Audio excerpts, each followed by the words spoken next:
सो जो next unit हम कर रहे हैं वो है यूनाइटेड स्टेट्स ऑफ अमेरिका। अब इस चैप्टर में हमें पढ़ना क्या है, what are the foreign trade policy of India with USA. So इससे पहले कि हम लोग USA, Japan, CIS, European countries, इसके साथ इन कंट्रीज के साथ इंडिया की ट्रेडिंग पॉलिसीज पढ़े, हमें ये पता होना चाहिए कि वर्ल्ड में who are the major exporters and who are the major importers। जब हमें ये पता होगा तो हम अकॉर्डिंगली ये समझ पाएंगे कि क्यों इंडिया ट्रेडिंग पॉलिसीज जो भी यूएस के साथ या फिर यूरोपियन कंट्रीज के साथ रखती है, उसका रीजन क्या है, मतलब who is the more powerful here, who has the more bargaining power here.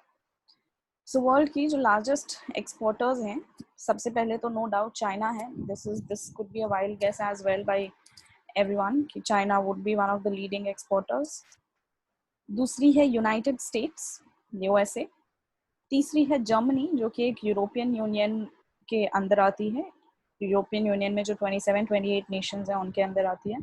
Then Japan and then Netherlands. Netherlands also forms a part of European Union. ये जो फिफ्थ पोजीशन है जो नेदरलैंड्स होल्ड करता है, ये कई बार फ्रांस के साथ एक्सचेंज होता रहता है। सो आइदर इट्स फ्रांस और इट्स नेदरलैंड्स, ये every year it keeps on changing.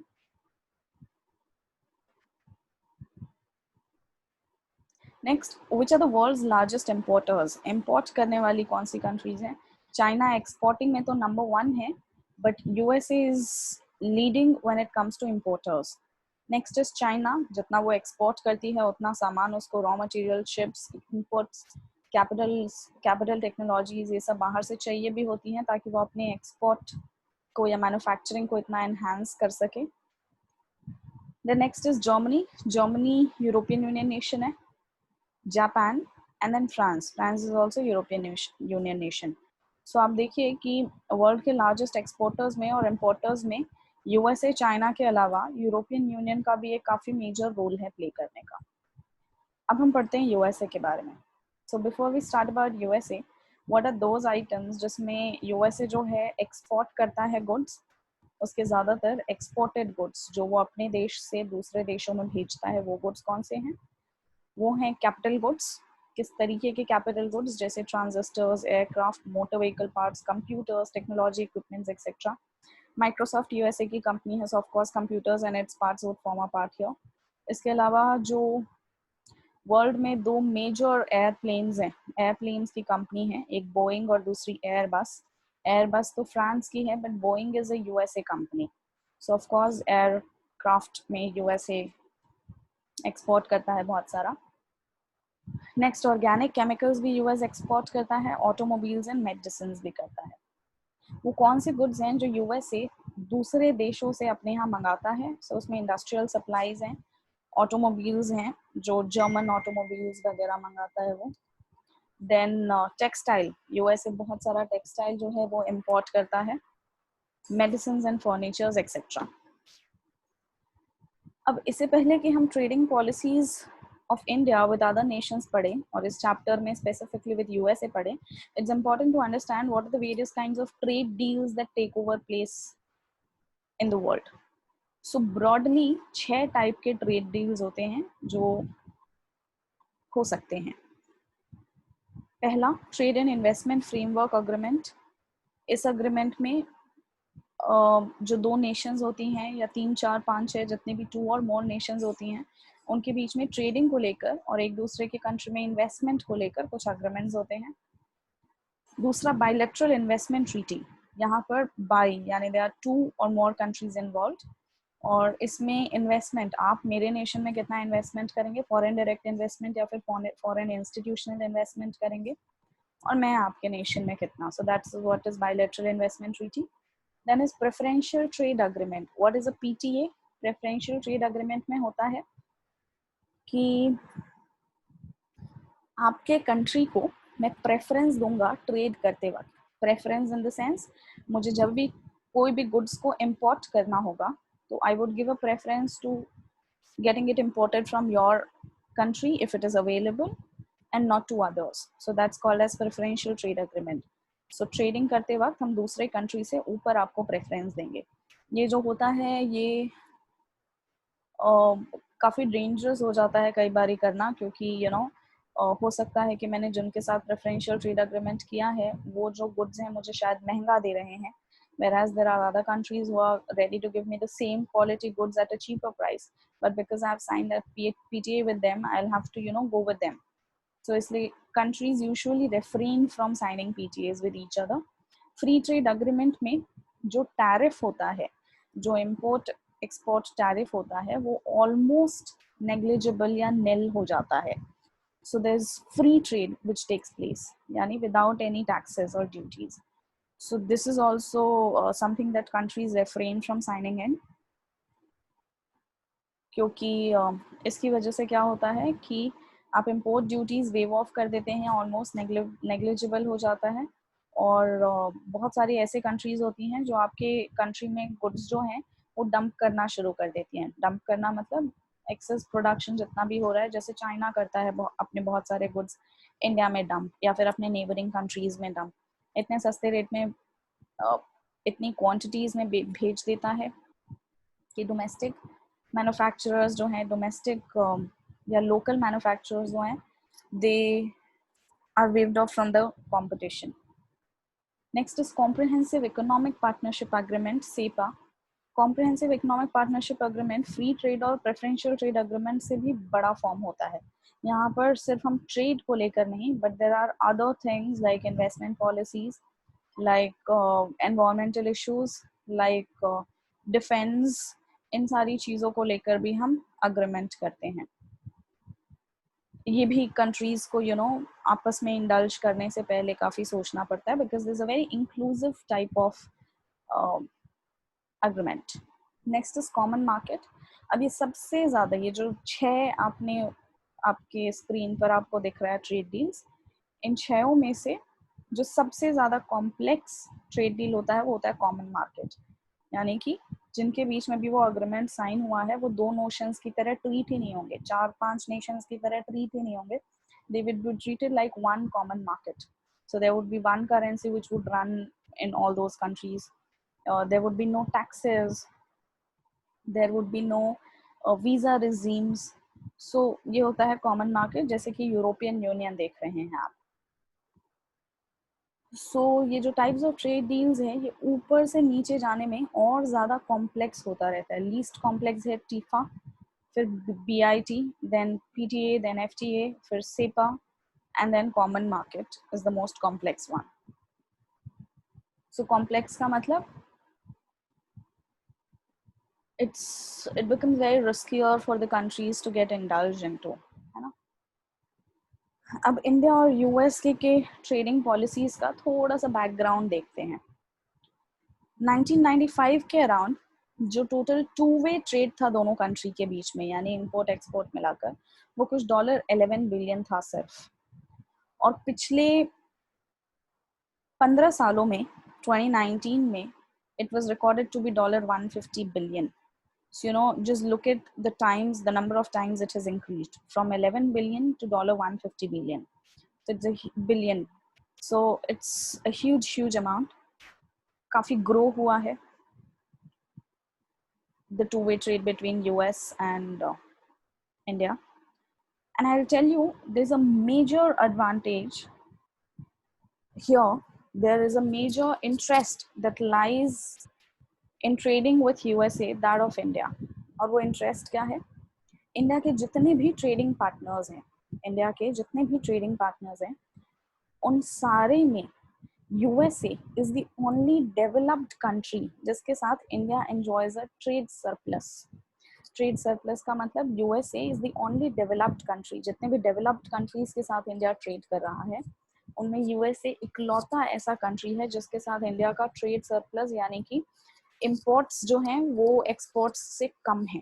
Otherwise बाकी सारे डेवलपिंग कंट्रीज के साथ, चाहे वो फ्रांस हो, यूरोपियन यूनियन हो, बल्कि लेट्स से, या फिर जापान हो, या फिर CIS हो, कॉमनवेल्थ इंडिपेंडेंट स्टेट्स जिसमें रशिया, कजाकिस्तान वगैरह आते हैं, सारे ही कंट्रीज के साथ, हांगकांग, सिंगापुर जितने भी हैं, सभी के साथ इंडिया के इंपोर्ट ज़्यादा है, एक्सपोर्ट कम है.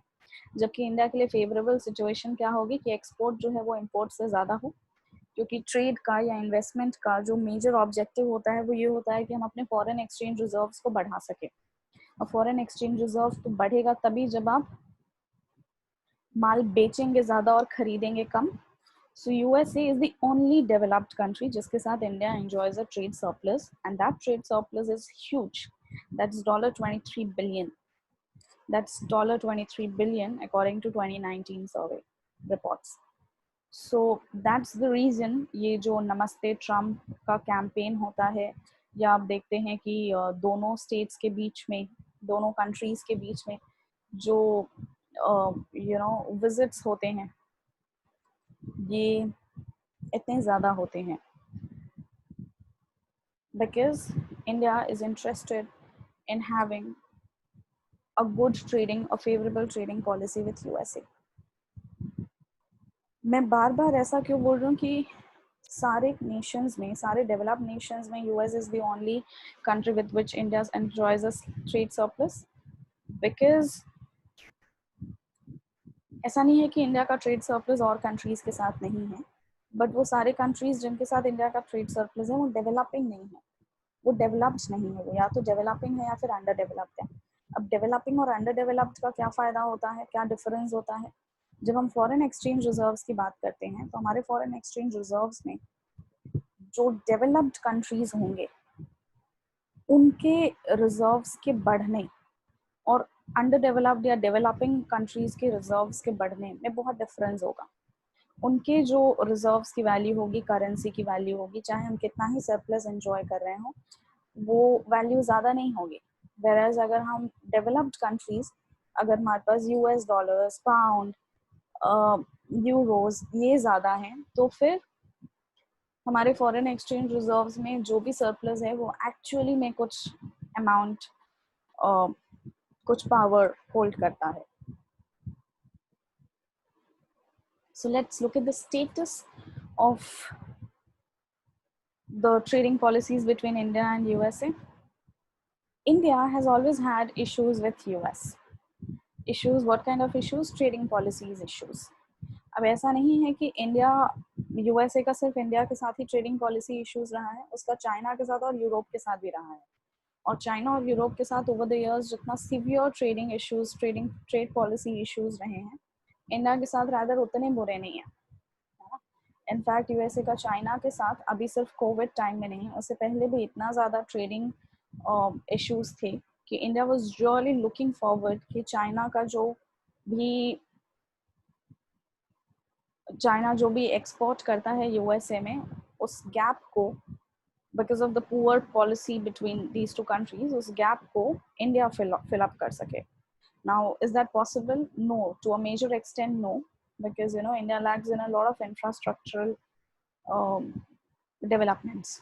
सो हमारी उतनी कैपेसिटी ही नहीं है, इंफ्रास्ट्रक्चर उतना डेवलप्ड ही नहीं है, मैन्युफैक्चरिंग यूनिट्स उतने प्रोग्रेसिव ही नहीं है, टेक्नोलॉजी इतनी अपग्रेडेड ही नहीं है कि हम चाइना के गैप को फिल कर सके, बट डेफिनेटली हमें थोड़ा बहुत एडवांटेज ज़रूर होगा। So India has been eyeing on that, नज़र पड़ी हुई है कि कैसे ट्रेडिंग इश्यूज और ख़राब हों, ट्रेडिंग इश्यूज और ज़्यादा बढ़े, and then India could bank upon their share. India और यूएसए का इन पिछले कुछ 2 सालों में जो ट्रेडिंग इश्यूज हो रहा है वो मेजरली किसकी वजह से हो रहा है? Because of Harley Davidson. अब आप लोगों ने शायद इसका नाम सुना होगा। हार्ले डेविडसन जो है ये एक मोटर बाइक कंपनी है और ये यूएसए की है, and this motor bike company has been pretty unhappy with India. Why unhappy? Because India जो है इनके बाइक्स पर बहुत ज़्यादा टैक्सेस लगाता है। इसी के एवज में उन्होंने क्या करा, यूएसए ने कैसे रिटेलिएट करा, उन्होंने रेस्ट्रिक्शंस लगा दिया on H1B visa, which is the working visa, working class का। इंडिया ने उनको थोड़ा सा मनाने के लिए स्टील एंड एल्यूमिनियम टैरिफ्स को बहुत कम कर दिया, but then this did not really work out. और मनाने के लिए एनर्जी इंपोर्ट्स जो इंडिया करता था ईरान से, वो कम्प्लीटली स्टॉप कर दिया, because USA does not have a favourable relationship with Iran. So to please USA, India has done that as well. India का मेजर जो इम्पोर्ट होता था ऑयल का वो होता था गल्फ नेशन से, मिडिल ईस्ट कंट्रीज से, या फिर जिसको हम वेस्ट एशियन कंट्रीज बोलते हैं, Saudi Arabia, Iraq, Iran, Israel. India ने अपने import of oil from gulf countries को ऑलमोस्ट कट डाउन कर दिया है। It has brought it very low. और वो सारा का सारा ऑयल एंड गैस अब कहाँ से इंपोर्ट करती है, मोस्टली कहाँ से इंपोर्ट करती है, from US. It is as huge as $4 billion. सो $4 बिलियन का ऑयल एंड गैस हम यूएस से मंगाते हैं। क्यों? Just to please USA. ऐसा नहीं है कि इंडिया ने सिर्फ प्लीज प्लीज करने की कोशिश करी है and it has not gotten anything in return. Of course, India has also been benefited because of the bilateral trades. Benefit तो हम देख ही रहे हैं कि trade surplus enjoy कर रहा है. अब जब हम फॉरेन ट्रेड पॉलिसी की बात कर रहे हैं तो एग्जाम में क्वेश्चन हमें जब भी आएगा तो वो ऐसा आएगा, explain the trading relationships of India, trade policy relationship of India with USA. So exam में जो भी हमें दिया, बुक में हमें जो भी दिया होगा वो सारा पुराना डेटा है. सो जो उस टाइम का डेटा आपकी बुक में दिया हुआ है, that's not relevant from the point of view of examination, because that's not the relationship that exists between India and USA right now. So you'll have to explain the relationship that exists between India in the past 2-3 years, whatever changes has been taken place. So is whatever changes has been taken place में पिछले 2 जो meetings हुए थे, trade deal की meeting हुई थी India और USA के बारे में, हम उसको पढ़ेंगे. 2019 के सितंबर में prime minister Narendra Modi had visited USA. तब वहां पर जो उन्होंने ट्रेड डील की थी, that was termed as the limited trade deal. Why was it called as the limited trade deal? Because India has been wishing to sign a FTA with USA, free trade agreement. हम USA के साथ, क्योंकि USA is the only developed country जिसके साथ हम trade surplus enjoy करते हैं, तो अगर हमारा FTA होता है तो उसका USA का उतना फायदा नहीं होगा जितना इंडिया को मिलेगा, है ना. तो इंडिया जो है वो FTA साइन करना चाहती है यूएसए के साथ, बट वो FTA साइन नहीं हो पाया सितंबर 29 में मोदी के विजिट के टाइम पे, and that is why it has been termed as the limited trade deal. So ये 2019 सितंबर के ट्रेड डील में क्या क्या चीजें हुआ, trade and terrorism issues were discussed. उसके बाद इसी पॉइंट ऑफ टाइम पे India had opted out of the RCEP agreement. अब RCEP अग्रीमेंट क्या है? पीछे जब हम टाइप्स ऑफ ट्रेड डील्स कर रहे थे तो 5th नंबर पे हमने जो देखा था कॉम्प्रिहेंसिव इकोनॉमिक पार्टनरशिप अग्रीमेंट, जो कि काफी कॉम्प्लेक्स होता है. सो इंडिया एक कॉम्प्लेक्स ट्रेड डील अग्रीमेंट छोड़ा था. किसके साथ? ASEAN countries. एशियान कंट्रीज जो हैं, association of south east Asian Nations, वो FTA कर रही थी अपने 6 ऐसे कंट्रीज, वो RCEP कर रही थी अपने ऐसे 6 कंट्रीज के साथ जिनके साथ उनका FTA है, जिसमें चाइना था, साउथ कोरिया था, ऑस्ट्रेलिया था, न्यूजीलैंड था, इंडिया था, जापान था. तो एशियन कंट्रीज अपने इन 6 कंट्रीज के साथ, जिनके साथ उनके अलग अलग FTAs हैं, इंडिया का एक FTA एशियन कंट्रीज के साथ है. एशियन में आता है Singapore, Hong Kong, Malaysia, Thailand, etcetera etcetera, 10 Nations आते हैं. साउथ ईस्ट एशिया के 10 नेशंस आते हैं. सो इंडिया RCEP, उस 16 कंट्रीज के बीच में जो RCEP की बात चल रही थी काफी सालों से, इंडिया ने वहां से अपने आप को बाहर निकाल लिया. Why did it step out? Because it was under fear. Under fear कि अगर हम कोई भी RCEP साइन कर लेते हैं तो उसके बाद our markets would be flooded with the Chinese goods, because China था उस 16 कंट्रीज में. और RCEP में टैरिफ्स तो लो हो ही जाते हैं, इसके अलावा और भी बहुत सारे अग्रीमेंट्स हमें साथ में साइन करने पड़ते हैं. साथ ही में इंडिया के माइंड में ये भी एक फियर था दैट अगर हम RCEP साइन कर लेते हैं तो न्यूजीलैंड और ऑस्ट्रेलिया में जो एग्रीकल्चरल एंड फार्म डेयरी है, that's very developed. So over the years उनकी मार्केट जो है, हमारे उनकी वो जो कंट्रीज है New Zealand and Australia, they would flood our market with their dairy products and farm products. And our agriculture sector is not that strong enough कि वो सर्वाइव कर पाए उस लोड को. सो इंडिया इस डर के मारे RCEP से बैकआउट कर गया. जब वो RCEP से बैकआउट कर गया तो कहीं ना कहीं उनके दिमाग में एक ये भी चीज़ था that USA would not be happy अगर इंडिया RCEP साइन करे तो, बिकॉज उससे चाइना को बहुत एडवांटेज होता। सो बिकॉज इंडिया ने RCEP से भी उसी दौरान बैकआउट किया था, तो उनकी और नज़र थी FTA पे कि USA अब कहीं ना कहीं हमें कॉम्पनसेट करने के लिए हमारे साथ FTA साइन कर ही देगा। बट ऐसा नहीं हुआ। ना केवल ऐसा नहीं हुआ बल्कि USA ने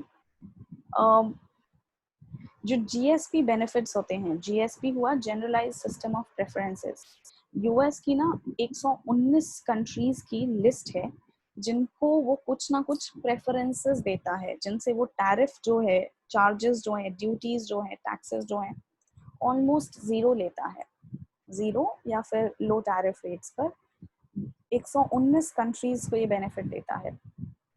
बट USA ने इंडिया का नाम उसमें से हटा दिया था। इंडिया का नाम क्यों हटा दिया था? क्योंकि USA इंडिया से कुछ कुछ चीज़ों पे नाराज चल रही थी। वो जो कुछ चीज़ें हैं वो क्या है? एक तो हमने पीछे पढ़ा कि हार्ले डेविडसन के मोटर बाइक्स के ऊपर वो बहुत ज़्यादा टैक्सेस लगाते हैं। दूसरा, USA को ये इशू था कि इंडिया के जो डेटा प्रिवेसी टर्म्स हैं, इंडिया ने US के सारे बैंक्स को, फाइनेंशियल इंस्टीट्यूशंस को, इसके अलावा सारे कंपनीज को ये इंस्ट्रक्शंस दिया है कि हमारे यहाँ का डेटा आप इस कंट्री से बाहर नहीं ले जा सकते। So the data privacy norms of India are also not something that USA is happy with. इसके अलावा USA को कुछ ये भी दिक्कत है कि इंडिया जो है अपने एग्रीकल्चर और फार्म सेक्टर्स को, डेयरी सेक्टर्स को बहुत ज़्यादा सब्सिडीज देता है। और सब्सिडीज की वजह से US की जो फार्म या एग्रीकल्चरल है, they are not able to enter the Indian market. So these were some of the issues that USA had with India. और इन्हीं इश्यूज की वजह से उन्होंने GSP से भी इंडिया का नाम हटा दिया। इसके अलावा USA की डिमांड्स क्या थी? As you can see on the screen, I have just discussed कि मोटर बाइक्स, हार्ले डेविडसन पे जो टैक्सेस हैं वो कम किए जाएं। इंडिया ने उसको कम करके 50% किया है। सोचो पहले कितना होगा। और क्या 50% टैक्सेस कम है? No, it is very unjustified. If India really wants to improve its foreign trade policies with USA, then it seriously needs to think about bringing it down. USA को कुछ issues इंडिया के export of medical devices को लेकर है। Then they also have certain issues on the US dairy products in India because they are not able to access the market क्योंकि India के जो tariff rates है वो high है। उनको डेटा प्रिवेसी इश्यूज भी हैं, उनको ई-कॉमर्स पॉलिसीज को लेकर भी कुछ इशू है, और उनको IPR इश्यूज भी हैं। IPR, intellectual property rights, USA को ये इशू है कि यहाँ पर इंटेलेक्चुअल प्रॉपर्टी राइट्स का बहुत ज़्यादा वायलेशन होता है। हाँ, हम कॉपीराइट वायलेशंस बहुत ज़्यादा करते हैं, बहुत ज़्यादा यहाँ पर पायरेसी होती है। सो USA को एक ये भी इशू है। Now let's watch this small video on the 2019 trade deal, limited trade deal, LTA, LTD.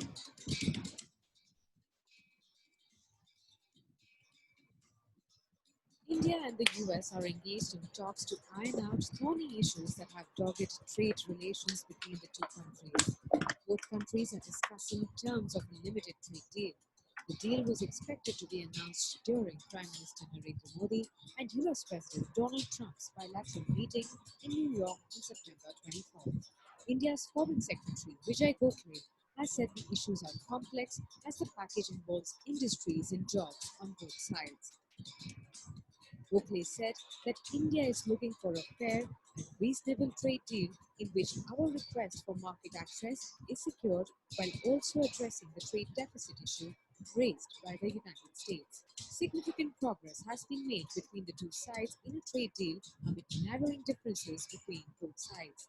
The US is expected to partly restore benefits given to Indian exporters under the Generalized System of Preferences.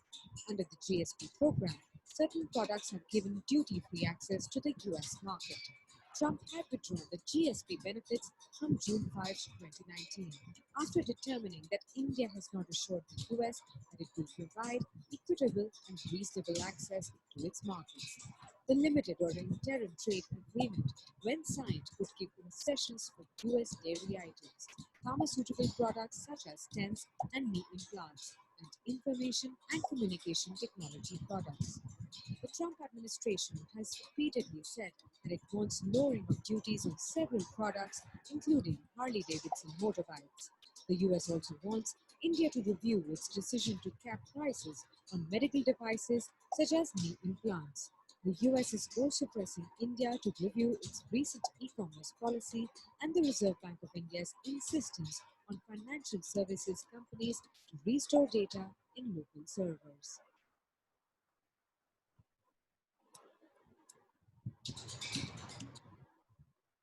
So all of these points we've already discussed. Now this 2020, अभी ये Covid pandemic से पहले फरवरी में visit हुआ था Trump का, नमस्ते Trump campaign हुआ था इंडिया में इतना बड़ा, जिसके ऊपर 100 करोड़ रुपए से भी ज़्यादा स्पेंड हुआ था. So why is it so that so much of amount was spent on welcoming Trump? Of course, now we understand the reason, because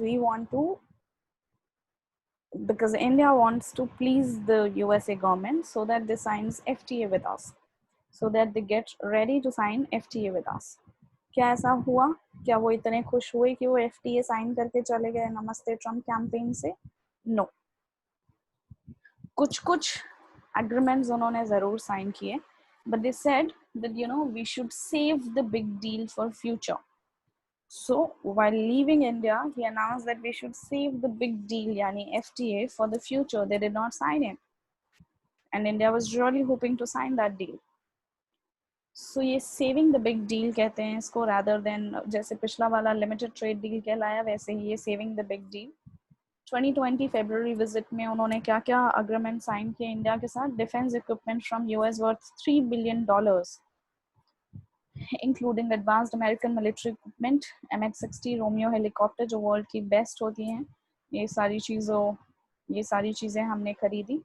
3 agreement sign हुए थे मेंटल हेल्थ पे, मेडिकल प्रोडक्ट सेफ्टी पे और energy के ऊपर. फिर new global competitive strategic partnership with the defense and security to be the key element was discussed. Why is the FTA so important for us कि हम नमस्ते Trump campaign launch कर रहे हैं, या फिर हम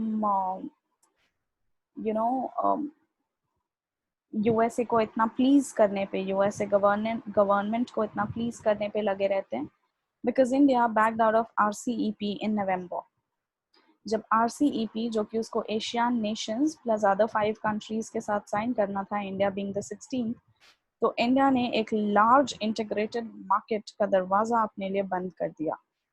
and now it really need support from USA और फ्रॉम जापान और from other Nations.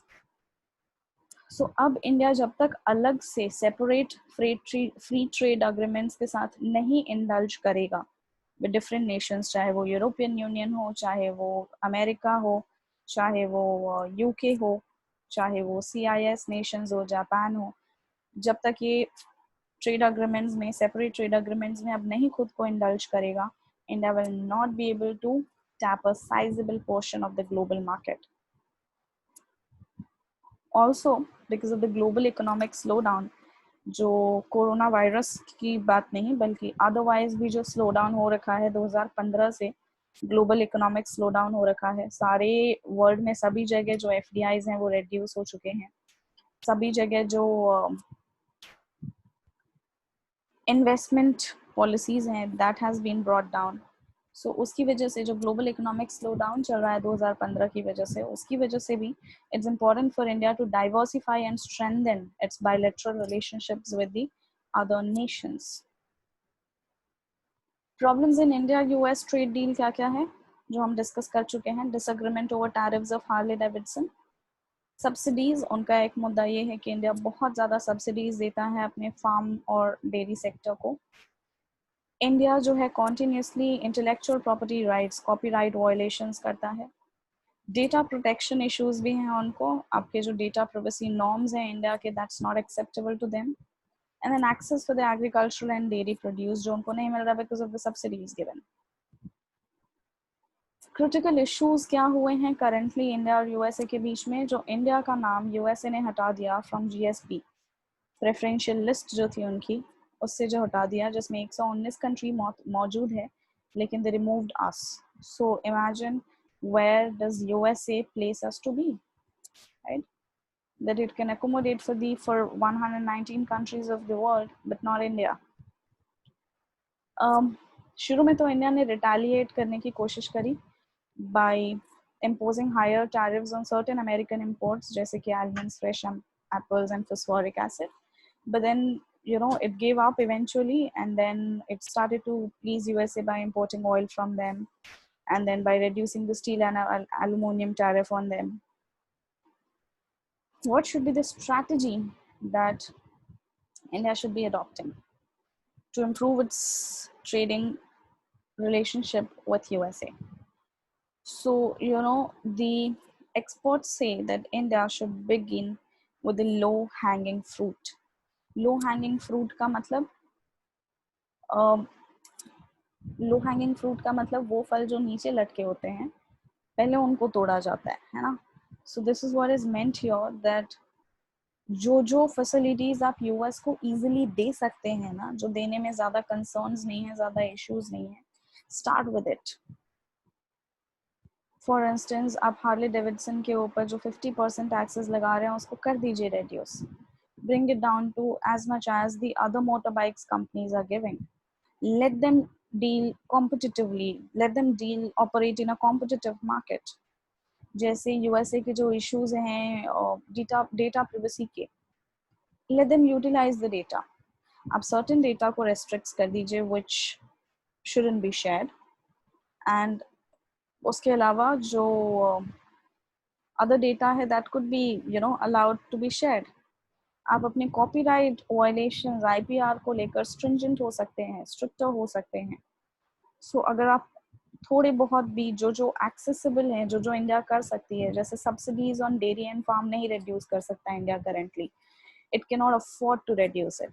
So that's understood. But the other thing, the other facilities, the other issues that US has with India and could be, easily tackled. India should focus on those issues. India should focus on those issues so that the trade relationships improve.